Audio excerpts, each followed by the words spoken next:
May gabi and welcome to another episode of Let's Talk. Tonight we're back with our city mayor, Mayor Felipe Antonio Remollo, Remollo. We'll be discussing some of the highlights of the visit of President Duterte and other national leaders to Dumaguete City. Mayor, may gabi, Mayor. May gabi, Dinno, and welcome to this open-air interview. Agad na talaga. Gwapo yung lugar mo, Mayor. Oo, ay presko pa kayo. Yeah. Mayor, let's talk about yung March 11. No? Si President Duterte was here. And some national leaders, ng mga secretaries na most of them kilala mo. So, what was the main reason for their coming here, sir? Okay. There are two agencies under sa Department of Transportation. Mm-hmm. One is the CAAP Airport, no? Correct. Civil Aviation of the Philippines, no? Civil Aviation Administration of the Philippines, CAAP. And the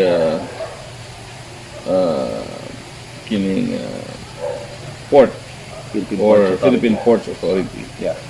So these are two agencies under the Office of the President and under also sa DTR. Mm-hmm. Ang current na Secretary of DTR, as you know, was the former Clark President. Correct. Na si Attorney Art Tugade. Correct, sir. And he was also accompanied by Secretary of Labor, Dok Bello, Presidential Spokesperson, Harry Roque, Presidential Legal Advisor, si Attorney Panelo, of course, our good friend PCOO, or the Presidential Communications Office, Secretary Martin Andanar, and of course the Senator Bong Go. Yes, sir. Okay. And it was a brief sa airport. It was a brief unveiling of the marker sa project expansion of the airport terminal building. Okay. And including some construction work or rehabilitation of the runway. Okay. So moto sa airport at the same time kay nahuman naman, no? At the same time ang PPA bago lang yung nahuman ang very impressive port operations, no? For the Visayas. Okay. Building, port operations building, two-story of, I think it was over 115 million. And mo na siya yung presidente.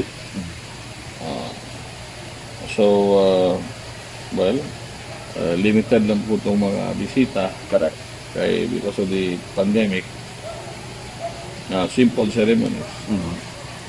Sa among kabahin, ako at mga pipila ka mga members sa City Council joined me, and kung ano gito siya, limited by invitation. We were all swab RT-PCR. Correct. Within 48 hours effectivity. Di ka kadol sa presidente kung wala ka aning swab, di ka kasulod sa lugar. Mo po na hitabo sa airport o sa seaport. Ako, may sulod ko diri sa, wala ko may uban sa airport. Okay. Kaya gauna na ta, kaya daghan kayo mga maglinya maguga pag sulod nimo sa port area. So that kinanglan nga mauna na ka. Yeah. Presidente, kaya kung dili masiradan ka sa ma-lockdown po ka, di ka kasulod.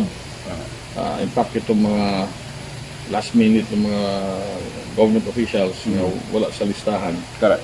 Ang gusto tang musulod, wala na. Kay stricto din kayo ang protocol sa RT-PCR. Yeah. Kanang i-administer na siya sa kaning Presidential Security Group. RT-PCR, list of names, o kanang kuangin sila. technical kayo. Yeah. Sir, yung si DOTR Secretary Arthur Tugade, both of you actually, no, kamo duha were president of the and CEO of the Clark Development Council. No? The Clark Development Corporation. Oo. And you Siya developed- may sunod. Siya may kasunod din mo. Kasunod may Yeah. Yeah. Of course, a certain friendship has been developed by then, no, until now. Now, how do you, yung friendship niyo with national leaders, itong networking niyo, how do you harness it into to redirect for more programs and projects for Dumaguete City? So it's just natural nga. I was lucky, and I was able to also bring this luck to Dumaguete. That's right. In a way, sa province. Yeah. Dugay ko sa akong practice, sa akong trabaho sa Manila, and I developed this network since I was in law school pa. Yeah. Okay. And particularly sa DOTR, pag in 2011 to 12, after 2012, ang chairman sa CDC or Park Development Corporation appointed was General Oban. General Oban was then the Chief of Staff of the Armed Forces of the Philippines. Kunya, at the same time, walay current presidente. He was serving as President of Clark. But ang regular president yun na-appoint si Art Tugade.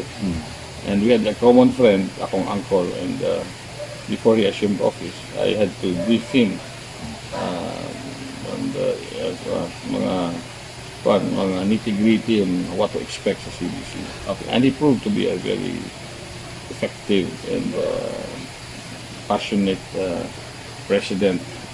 I thought even at the time, si Pintahon naman siya, he was a very successful businessman sa brokerage, kanang tawag niya, kanang iyang mga iyang negosyo sa Delgado Brothers, and then he founded a company nga sa logistics. Okay. Muna nga ang trabaho sa after when I was president sa Clark Development Corporation, I also was the last president of Clark na at the same time occupied a chairmanship sa Clark Airport. That's right. Pagsulod na ni Secretary Tugade, wala na to. Okay. Gibulag na ang Clark Airport, ang Clark Development Corporation. Correct. Okay, ang Clark Airport, nasulod magyuna sa territorial boundary sa Clark Freeport Zone. Correct. Nga administered by the President of Clark Development Corporation. Mura na siya, it's a city. It's a city, mura na siya city or na LGU by itself. No? Na ay police, na ay fire department, you pay rental. We were very independent from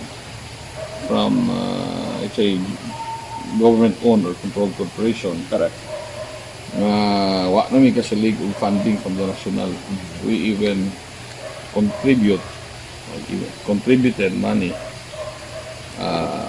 every year, revenues to the national government. Wow. Sir, when you were president and CEO sa Clark Development Corporation, yung mga nagawa mo doon, did this serve, yung experience mo, did this serve as a parang naging template na for what you're doing now in Dumaguete City? Well, in a way, I have also developed then a network of investors. Atong there were about, at that time, 800 corporate investors. Okay. When I was president. Both local and mostly foreign. So, moto siya na at the same time, the way I ran it was like a corporate entity. Definitely magamit ko dito sa ito ang pagdagan ako sa akong syudad. Correct.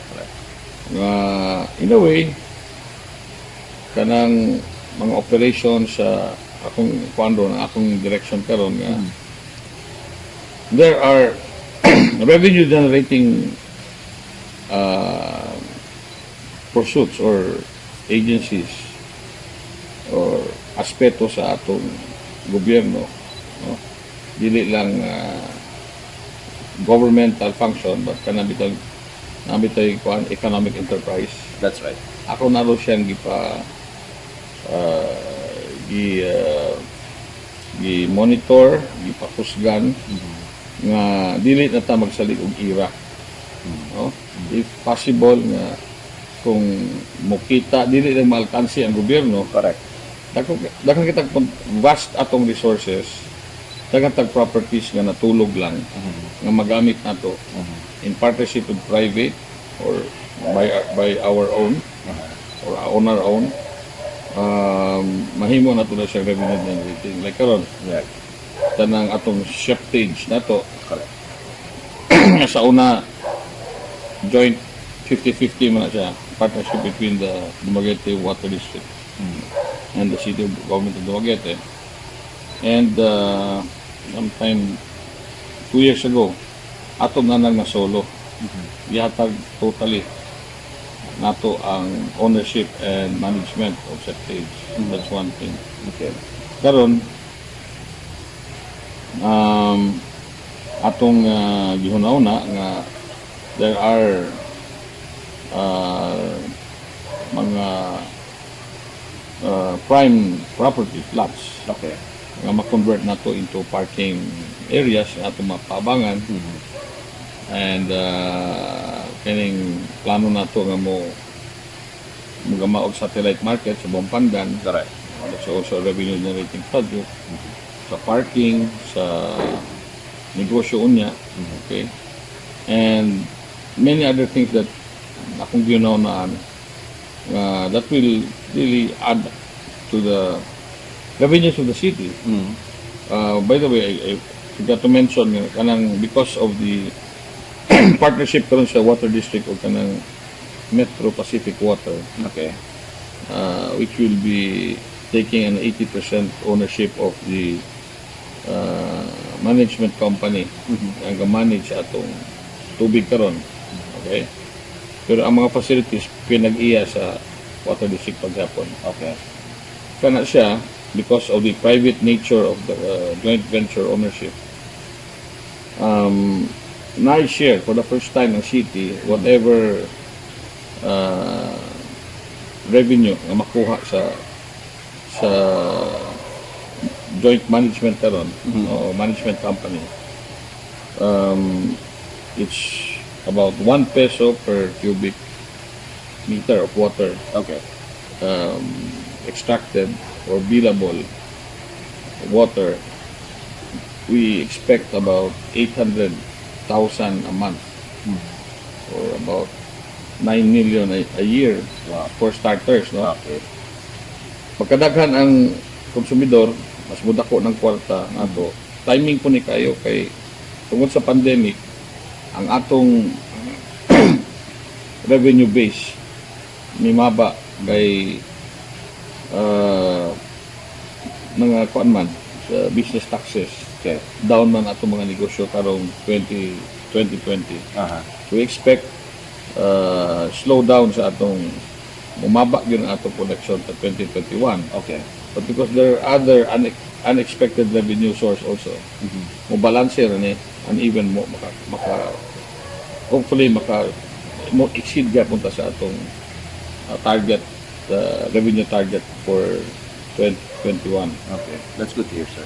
Now, going back to the March 11 visit of the President Duterte and some national leaders, aside from your friend Secretary Tugade, another parang fraternity brad mo, sir. Si Secretary Department of Bello. Labor and Employment Secretary. I've known him since law school days pa po. That's why, sir. In fact, he invited him personally to be in City Hall to formally confer the best regional. Timing peso to kayo nga the city was awarded as the best peso or kanang gitawag og public employment. employment, no? Yes. Peso program Correct. for the entire Visayas. Wow. Okay? And kudos or congratulations to our peso head na si Oro, no? Correct, sir. Socorro Mira. And this year, when I assumed office in 2016, kani mo kong peso, kung unsay igahin sa city, nga parang na-counterpart po ang national government sa pag-employ sa mga employables. Either trabaho ka or most of them are new graduates sa college. Kung mo invest ang city og at that time pag-abot nako og in 2016 murag 300,000 plus ang atong gi-invest o gigahin para sa employment, no? Okay. Sa mga new graduates. Okay.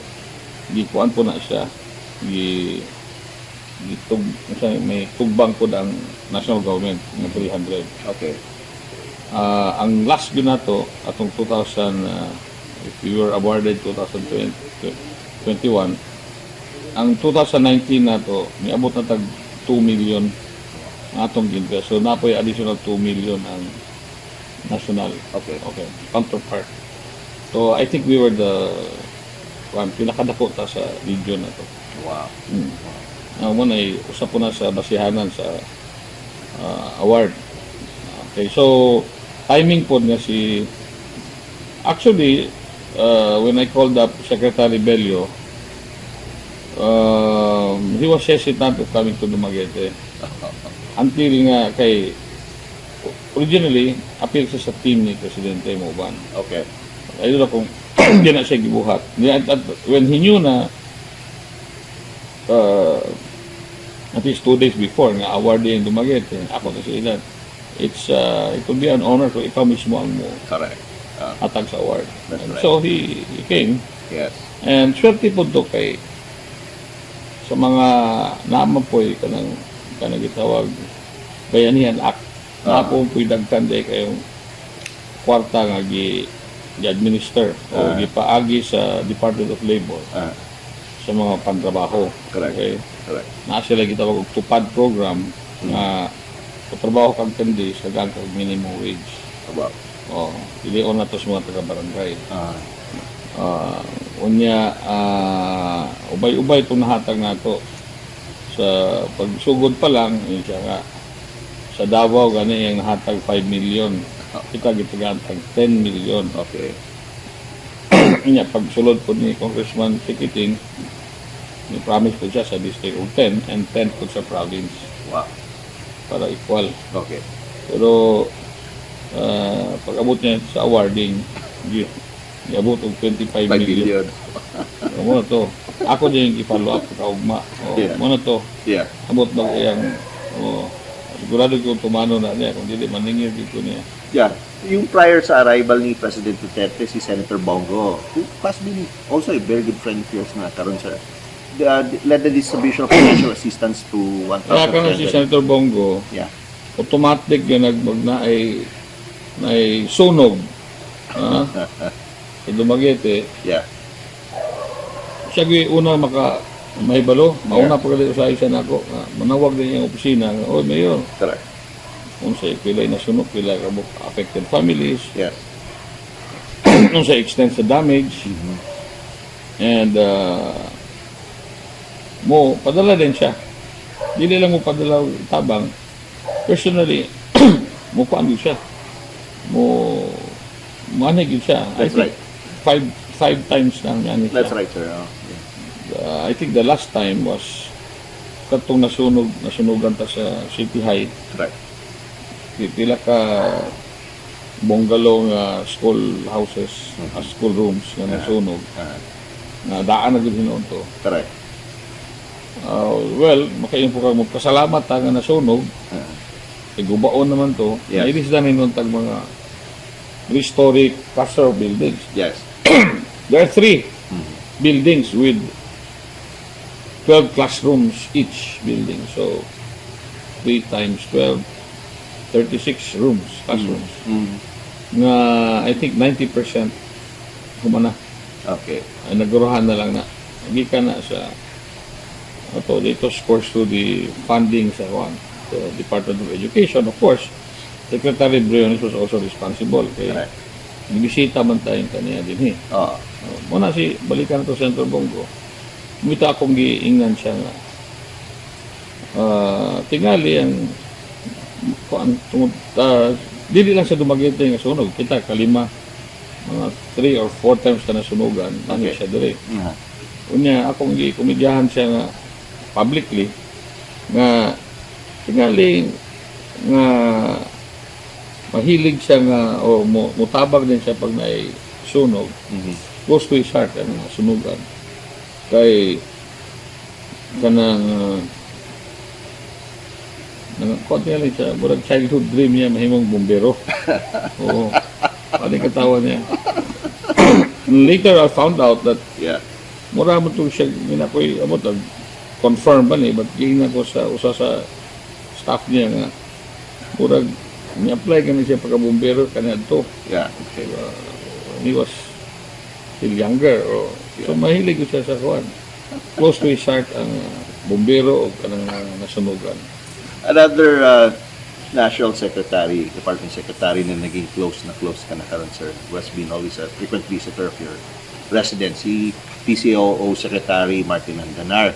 Sir, I'd like to get your thoughts now. Yung nag-meeting, when he was here, he had a meeting with the SK chairpersons and he was quoted as saying that you're one of his favorite local chief executives and the coolest mayor of such a diverse and thriving city. Your thoughts on this, sir? Thank you if that's his impression of me and of course the city of Dumaguete. It really pays to not just to entertain but that's my ugali na nako na ba, part of my system. Whether or not natay kinanglan sa tao, nakibisita, imo ko ng atimanon, imo ko ng abibahon. Give your best to be a good host, be a hospitable host to anyone, whether nakikinanglan o dili. Especially nagyud kung mga nasa high-ranking officials in government nga potential networking pa mo na siya who can potentially help in a way through your court networking. Istorya na naman siya 30 minutes to 1 hour, especially kung mo patalinghugan ka sa iyang imbitaran mo lunch or dinner. Correct. Especially makatulog sa imong balay. Siguro mag-breakfast mo, sigurado na magoy sila masugyot. Bisag di na ka mangayo. Si Secretary Panelo, Salvador. Hindi ka mangayo. Secretary Panelo called you the best host, eh. Hindi po siya doon eh. Ila-ila siya sa itong mga local officials, sa atong council, sa atong mga kapitanes o SK officials. One way also of bringing or acquainting our officials here with cabinet officials. Kaya it's also educational in a way. Hindi po sila ang ilang nakita sa TV. Amo din siya. Correct. Dini mo po gani itong Secretary La Peña of kaning sa TESDA. Correct. Sa TESDA, Technological Educational Skills Development Administration. Correct. Nga at gagama din tag first time nga nani siya for a MOA signing yun. Ang secretary mismo. Maput up sila og kanang provincial training sa training facility about a 30 million two-story building sa yuta sa city na atong gipahulam sa ila through use of that. 1,000 square meters sa Kandaway. Ato po itong abi-abi pag-ayo. Matatanan lagi ba? Di na po si Juan, di ba, recently, si Secretary Berna. Correct, correct. Mm. Let's talk about that, sir. Ah. Naging BFF mo na rin si Secretary Puyat eh. Yung siya na, Yeah. yung siya may sabot niyo. Sir, let's talk about the highlights of her visit here. This was a week before the visit of President Duterte. Yes. Oh. What were the highlights of her visit here, and what did you get out of it, of her visit? Well, her visit opened the province to tourism. Okay. Okay, potential domestic tourism. Ang 2 weeks before that, kapatabang yun ang kuan ang municipality of Dawin through Mayor Ruita Okay. sa IATF nato sa probinsya o napas tong resolution sa IATF kita magi-sikundahan sa mga mayors po sa Negros Oriental o sa government na i-revive ang i-reopen ang kining diving Okay. sa Darwin, especially sa mga diving resorts, para mabuhi itong mga nasa diving business. Hindi lang sa mga resort owners, hindi especially itong mga empleyado. Okay. Ang divers, mga waiters, waitresses, mga sa pa diyan na nanginabuhi sa diving. So be it. So, napasato siya na officially na nabrihan ni Secretary Berna. O kita sa Dumaguete, being the gateway, we worked out a scheme nga instead of 14-day quarantine, himo ro tatong 3 days. Okay. Until nga gibuyan na ginawa na quarantine. So, di pa po kay Secretary Berna nga mo paano gyud mo resume ang domestic tourism sa Pilipinas, no? Okay. Especially Dumaguete. Okay. Kay before then, only Boracay, maybe Bohol, may gi-endorse na. Okay. This time, kita one of the 5 provinces na gi-open ang tourism through Secretary Berna. Nakaayo ani sa Dumaguete alone, nakalibot yung sa mga kananan, restaurants, Correct. abot mga sa atong Tianggi, Correct. painitan, Uh-huh. o mga souvenir shops. Nalibot na niya. Yes. Dili lang diri, abot sa Abobo Bay, sa atong amigo nga si Carl Aguila, sa iyang mga artworks. Correct. Moto, nalipay po ta kay everywhere she went, iyang camera, cellphone, iyang Instagram, Correct. dagang followers. Na, wala yun, advertise din siya. Grabe yung advertising value atong iyang pagduaw na to. That's right. Accompanying her, sir, sa visit niya is si Hanky Lee, sir, no? Who founded Mopolo sa Yellow Cab and, now the newly Henry opened Hotel. Henry Hotel. How significant are those na? Nakita mo nga even during the pandemic, may first class resort has reopened. Na-rehabilitate mo na. Kung ka nang remember when we were in high school, kanang not too long ago, ang South Sea mo maginay #1 resort. That's right, Even sir. restaurant at the time. Yes. So, kanang mag-date ni kanina ito. Restaurant. Magtigong kita para makakount ang hamburger dito sa Right. imong mga date. Class kayo ito sa una. Correct. And luckily, a very creative, passionate entrepreneur si Hanky Lee. Correct. Dili na siya Henry Lee. Hanky. Hanky. Ang iyang igsoon si Panky. Angki-angki. Hagi-hagi. That's kidding. Yeah. Kanang, well, there are only 3 places in the Philippines na rehabilitate sila of old structure. Like, first as sa Cebu, then sa Pasay, Manila, and then Dumaguete. Karon mo, abutan ko na silang Palawan, and then, at least, ang Dumaguete, top 3 siya na napusuan ni Hanky, kita niya potential dayon. And then what's important is that what's significant for us taga Dumaguete, Negros-Oriental, is that the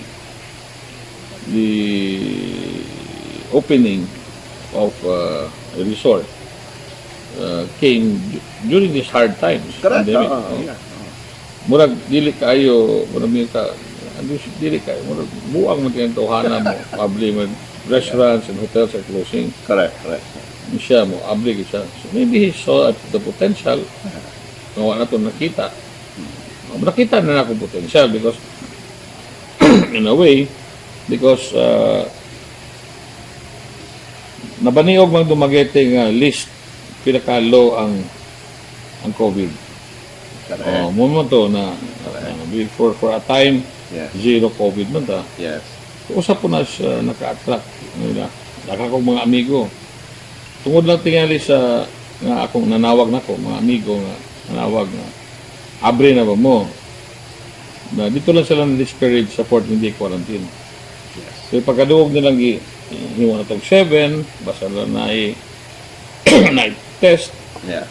Nakaroon na po'y nawatag yun ang quarantine. Mudaghan na yun. Until now nga napektuhan ta sa may tabo sa Metro Manila. I don't know why at that time nga gasugod na taog vaccinate inoculate sa ato mga frontliners, spike ang number of COVID cases sa Metro Manila. Sir, would you worse than before? I know it's really Lisod kayo. ironic I'm so worried for my family there. Precisely. But would you say you were vindicated by way na hindi mo nilift yung RT-PCR and the acceptance, sir, na you receive a lot of criticism. Well, I've always believed na safety first, health protocol first. Yeah. Before naniguro lang ko, sigurista ko in terms of the handling of this COVID cases. We cannot take it. We cannot leave it to chance.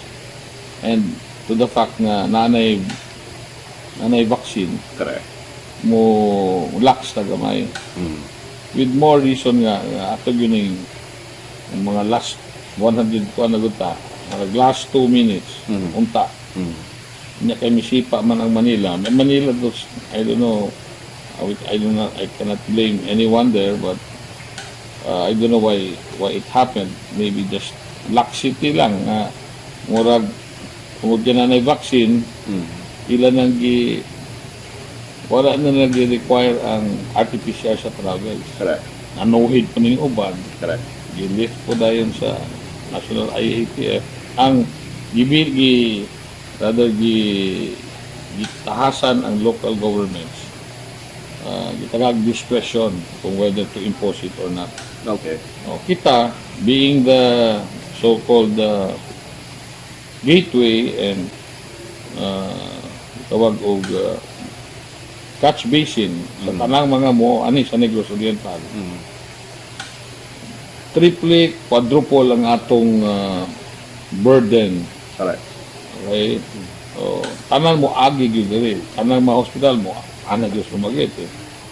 Muna nga I cannot just leave it to the provincial government or to my fellow local chief executive. Correct. The task of protecting the interest, the health of our people. Correct. Lisod ba yung na kay mo mga amigo, of course, as much as I want to obey or support our provincial governor, That's right. ako na lang work within the process, work within the system, but as much as possible, saywar na lang yun siya sa mga travelers. They know that may sila probinsya gilift naman. Probinsya gilift, but whether or not gilift sa probinsya, if you are a responsible negosyanon or taga Dumaguete, you don't have to wait for that protocol to be imposed. Okay. If you love the province, you love your city, you will volunteer to make sure first that you are clean, meaning wa kay COVID o 101% ka, wa kay gidala nga sakit pag-adto nimo sa pagsulod nimo sa atong teritoryo. Correct. That is the worst crime we can ever commit to our people. Okay? Sir, in light of this surge, sir, di ba yung National IATF recently came out with this Resolution 104? Could you share to our viewers yung highlights nito? Karon, what day is today? 21. Yes, sir. Tungkol sa pagsaka sa mga kaso sa Metro Manila, Bulacan, Laguna,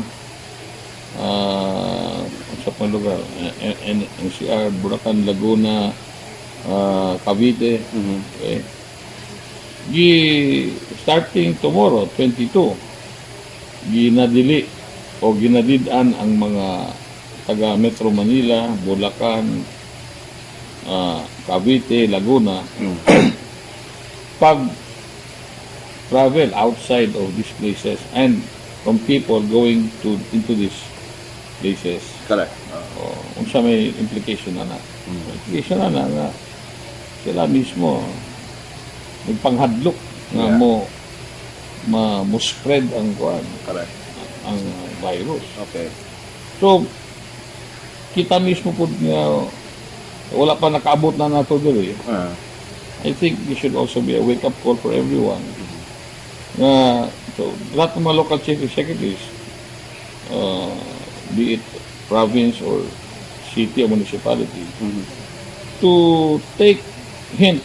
This is already a clear case of it's the national policy na ilang which is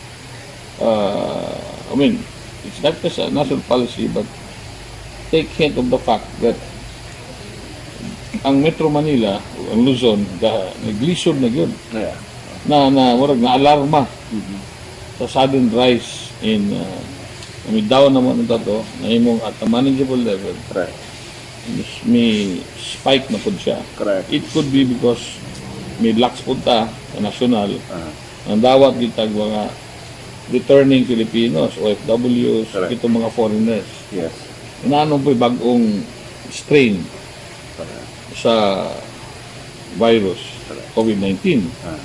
Muna nga, karon bago na po ang ilang tack or ang ilang strategy. Tayo being MGCQ pa rin, sir, no? How does that affect us now? Yung local economy natin, business here? That's why nga kuya dito, di pang naana po sila curfew, ang capacity sa restaurants, saradong malls, even churches, church activities, ang mga cockfighting or the total ban for a limited period the entire country na. Itong mga sporting activities nga indoors pinabawalan. Daghang kay mga bawal na sa Metro Manila nga sa unta ga hinahinay nag-abli. Before that happens to us, kailangan mag-instinto tagbalik. Okay? Now, ato po ngayon ang atong provincial governor nga ibalik itong atong pagkakuan instinto because naatay Metro Manila na yung mga duol naman ng Metro Manila that's 1 hour away by plane na anytime makasulod yun ang usad rin mulaganap yun na God forbid and then ang negosyo dahil maigo number 1 kung kadali taog ablis negosyo karon na magaling hinahinay nag-abli atong transport. Pwede ka ba? Ako nang gi-allow nga mo resume na tanan because giduagan to sa national president ang national nga wanay quarantine, so daghan ang mo ano diri. Okay. Kung karon matakda na punta, balik na punta sa color number coding. Correct. Diba? O kito na pong restaurants nga naabli na unta, mga 70% capacity, basi bumalik ta sa 30 capacity. Correct. Sir, a preset, no? Another national leaders, yung considers you as family, si Secretary Briones. So, would have been here, but because of the pandemic and because of her, age, fraud, and her health, pinadala niya recently si Yusek Alin del Pascua, no? DepEd, no? He came here to Dumaguete City for the inauguration of the 2 to 3 story buildings for West City Elementary School. Could you talk about that, sir? Yes, we attended that also. Kay kanang 2-story buildings at 3-story buildings, duha ka buok na buildings. Kada building na ay 9 classrooms, so 18 classrooms na. Average of mga 25 million kada building, so 50 million na siya. Correct. According to Yusek Del Pascua, si Alain, na is, by the way, is an engineer, but himong in charge sa ni Secretary Briones. Ang tibok Pilipinas, because of the growing number of students na nasa public schools, short ang Philippines by 125,000 classrooms. Kung dili lang gitahasan sila ni Secretary Briones sa walay pabor-pabor, si Secretary Briones ayang inahan, dito siya dili siya natao sa Negros, Society. dili siya nag-eskwela sa Suliman. Ayang inahan teacher sa West City. Wow. Elementary school. Sa walay pabor-pabor, itagaan additional 2 buildings. Correct. O ito pong gawas nga itong gihatag na itong City High School. Muna nga, ang atong relasyon yun sa DepEd, paano yun kayo? Solid yun kayo. Solid, More than ever. Correct. Ever since, no? Yeah. Na-timingan po na ako yung na mayor at the time na Secretary Bello is the Secretary of Education. Kauban nato yun for 18 years. Kauban ni sa Board of Trustees sa Suliman. Correct. Dali lagi din siyang kawagon, maduol, very kind-hearted. Correct. O respetado po siya na cabinet member ni Presidente. Yeah. Muna nga, you make hay while she is there. Daw in return, itong property nga idonal sa family ni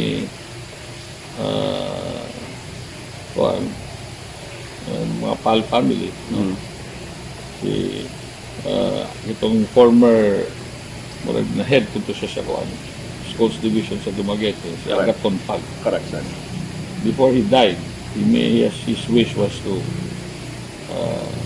donate a piece of land, 1 hectare property, a portion of his 5 hectare property, more or less, para himuon o para mabuhi ba tong technology ba, tech book. But timing po kayo nga, at the time we planned of accepting it, pwede magunta galing ibutang niyo sa DepEd, pero sa city niya gi-donate. Correct. In return, ang city mag-undertake o himog-MOA, Memorandum of Agreement, with DepEd Dumaguete. Kay kabalo man mi at that time nga tungod sa daghan ng gihatag nga building sa national nato diri. Di gini mapunduhan, naabtan pa tas COVID. Correct. So kita nalay ang province o ang city ga-allocate para gyud aning matuman po ning TechPro, no. Ang TechPro dili gini siya eskwelahan per se, no, nga it's a separate school. Ang concept ani laboratory ni sa mga grades 11 and 12, high school students. 7 high schools na mataas na Dumaguete. Correct. 7 high school students of Dumaguete City nga kulang ang ilang laboratory for a technological Correct. or vocational lab.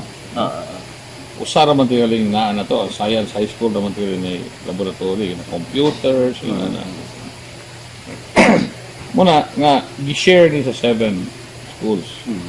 11 grades 11 and 12. At that time nga gi-envision nato ni siya. Nabalo na ta nga mag-host punta sa ASEAN Schools Games. So, then may po si Secretary nga, timing po kayo ni nga, kung mahuman ni before then, magamit po nato ni dormitory during the period, mga 10 days. No? Now, nakita po nato nga kung padayon pa mo minsan COVID, kunya kanang wala pa may face-to-face. Kabalo baka Dinno nga tanang mga kita atong City High School nga bagong building gigamit na nato na sa as quarantine o isolation. Correct. Kay gikulangan gyud atong mga 40 beds diya sa City High Gym o gustong sa mga barangays. No? Nakulangan. So dito na ta sa City High. Na may mo atong relasyon muna nga ang DepEd pod ni allow mo po na itong relasyon nga we also expect na kung in times of emergency mo allow po sila magpagamit ilang facility, no, kay i-turn over man ako ni sila principally o primarily pag yun siya laboratory yun siya TechPro. But there are occasions na magamit po niya for different purposes. Not different. Para bang itawag o ancillary purposes. This does not so because of the relationship of DepEd and Dumaguete City, very unique. Okay. Nani it's a practice nga or a tradition kapag na ay provincial meet, city meet o kanang palaro, pambansa o region, adto mga tulong ni mga athlete sa eskwelahan. Correct. Muna nga nagareklamo mga parents nga ma-disrupt na puntong klase sa mga estudyante nga dili athletes. So this would be first of sorts, no? Nga di nakakinanglan nga itong mga regular classrooms gamiton. Napo kay magamit nga kinitang textbook classroom, di man ni regular classroom kay laboratory man. Nago na siya dagko gani mga classrooms, may CR, napo na siya emergency quarters na pwede gamiton. But that's only for a very limited period. Okay? Anyway, sir, in our next episode, we'll be talking more exhaustively on the ASEAN Schools Games and maybe the World Archery Philippines during the first week of September, which we will be hosting. But at this juncture, sir, maybe your final thoughts and message for our viewers of Dumaguete and Negros Oriental.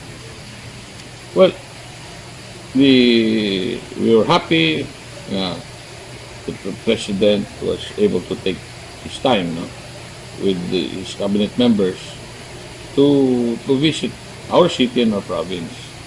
And it goes to show na wala ta nila gineglect. And the province and the city nasa mapa sa national development plan sa atong national government.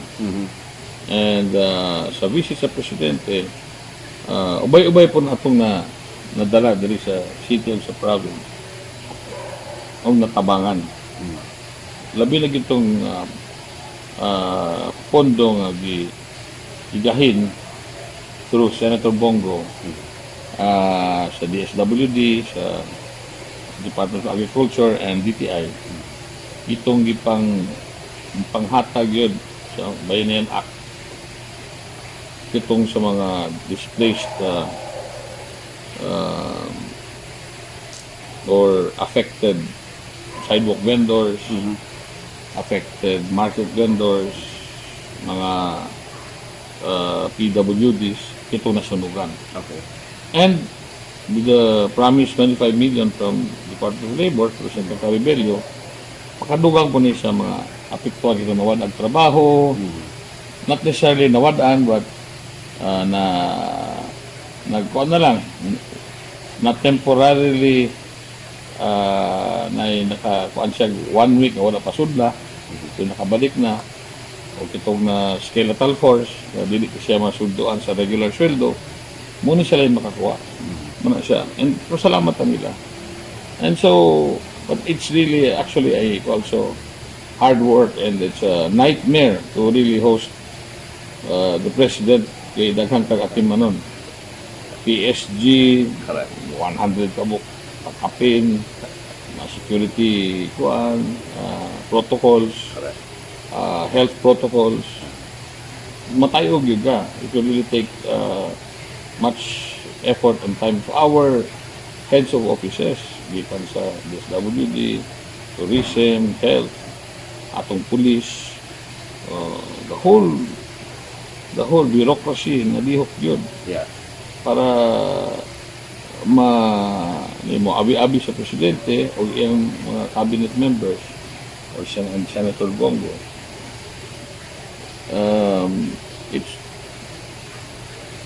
But and to make it memorable for them, and well, we just have to blow our own horn here. They had a grand time here in Dumaguete. Kitang mga bisita, good reviews.